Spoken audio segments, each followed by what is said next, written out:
Federer to Alcaraz. What dominance of a few in men's tennis says about late-stage capitalism. The last 9 men's tennis Grand Slam tournaments have now been won by just 2 players, Carlos Alcaraz and Jannik Sinner. The previous 74 Grand Slam tournaments, dating back to the French Open of 2005, saw 62 titles being divvied up by the 3 greatest male exponents of the sport, Novak Djokovic, Rafael Nadal, and Roger Federer. If you consider the big 3 together with Alcaraz and Sinner, then the last 17 Grand Slams in a row have been won by a member of this club. Perhaps the most incisive one-word observation about the nature of tennis in the 21st century came from Stan Wawrinka, who defied the odds to win multiple Grand Slams in this most challenging of eras. Back in 2015, Wawrinka referred to the 3 legends as mutants, correctly recognizing that their physical and mental capabilities lie far above the normal spectrum. Men's tennis has transitioned straight from one set of genetic mutants to the next, leaving more than 2 generations of rivals, normal human beings with doubts, nerves, and physical limitations, in the dust. Undoubtedly, the sport needs rivalries at the top. Strong rivalries attract passionate fans, helping fill stadiums, enhancing the value of broadcast rights, and inspiring young children to pick up a racket. But at what cost? The sport's winner-takes-all dynamic, dominated by just 2 or 3 men, creates a chasm in earnings and resources that is nearly impossible to bridge.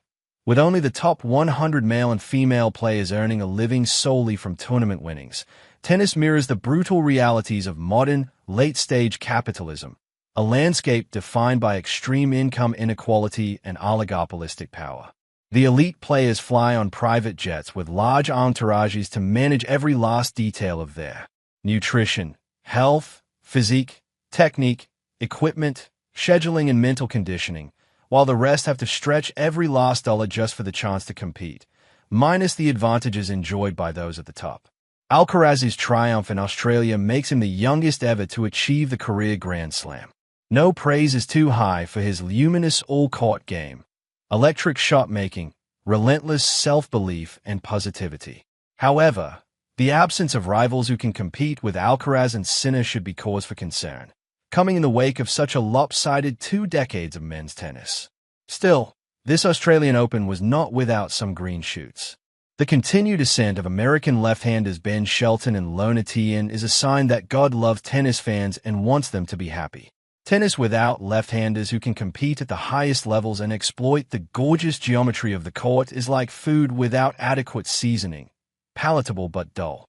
Both Shelton and Tien have benefited from the input of players who know what it takes to compete at the highest level. Ben from his father Brian Shelton, who achieved a career-high ranking of 55 in the early 1990s, and Tien from Michael Chang, who won the 1989 French Open in spectacular fashion and rose to number 2 in the world. Alcaraz has arguably benefited more than anyone from similar access to a former champion.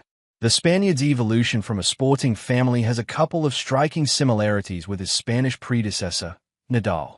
The young Nadal, whose uncle Tony had competed in the Spanish national championships before pursuing coaching, was able to access a world number 1 and active player in Carlos Moya, who lived on the same island of Mallorca.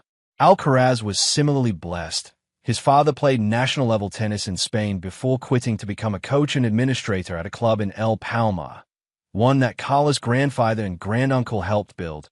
In his early teens, Alcaraz was introduced to former world number 1 Juan Carlos Ferrero, whose academy is located in nearby Alicante. Ferrero was instrumental in building the young Carlitos into the physical and mental giant that he is today, a lasting impact that should not be forgotten, even though the 2 parted ways just before the 2026 Australian Open. Spanish tennis has benefited immeasurably from the power of compounding. The success of Manolo Santana in the 1960s and Arances Sanchez from the late 1980s onward spurred investments in tennis infrastructure and inspired the likes of Conchita Martinez, Sergi Bruguera, and most consequentially of all, Moya and Ferrero, who have helped construct 2 all-time greats, ensuring an indelible Spanish imprint on tennis history.